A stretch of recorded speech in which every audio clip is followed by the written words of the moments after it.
మాట్లాడుతున్నారా? నదీ గర్భంలో అంటే నదీ గర్భంలో ఉన్నారా?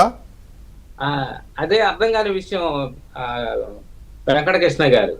వాస్తవంగా మరి మాకు తెలిసి రాజధాని అమరావతిలో ఇప్పటి వరకు మునిగిపోయినటువంటి వాస్తవాలు అయితే ఇక్కడ ఏమీ లేవు.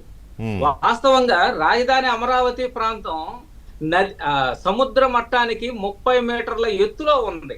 అవును, రాజధాని అమరావతి సముద్ర మట్టం కన్నా 30 మీటర్ల ఎత్తులో ఉందని చెప్పేసి నేషనల్ గ్రీన్ ట్రిబ్యునల్ వారు తెలియజేశారు అమరావతి నిర్మాణం జరిగేటప్పుడు. నేను ఒక మాట అననా, మీరు మనం చూశారు మొన్న విజయవాడ మునిగిపోయింది కదా, బుడమేరు అదంతా పొంగి మునిగిపోయినప్పుడు జగన్మోహన్ రెడ్డి తొడల దాకా ప్యాంట్లు వేపుకుని తిరిగాడు కదా జనాన్ని పరామర్శించాలని ఒక రోజు.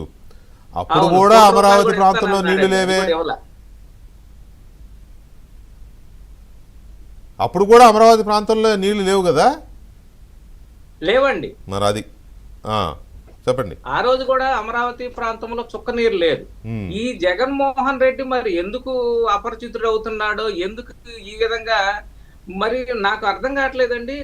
నదీ పరివాహక ప్రాంతం అసలు నదిలో ఉండటమేందండి, నదిలో ఇల్లు ఎట్ట కట్టుకుంటారు? ఇది మరి ఇక్కడ ఉన్నటువంటి రాజధాని అమరావతి ప్రాంత ప్రజల్ని జగన్మోహన్ రెడ్డి మమ్మల్ని అంటే నదిలో అంటే జీవోత్సవాలాగా జగన్మోహన్ రెడ్డి టైంలో బతికేవండి 5 సంవత్సరాలు. ఒకవేళ అదేమన్నా నదిలో అనుకుంటున్నాడో అర్థం కావటం లేదు. రైట్. బాలకోటి గారు మీ రియాక్షన్ ఏంటి? జగన్మోహన్ రెడ్డి గారు ఇవాళ అమరావతి మీద మాట్లాడడం, నదీ గర్భంలో బేసిన్ ఏంటో గర్భం ఏంటో అసలు ఏం మాట్లాడాడో, ఆయన ఎందుకు మాట్లాడాడో నాకైతే అర్థం కాల. సో ఎనీవే ఆయన నది రివర్ బేసిన్లో ఉంది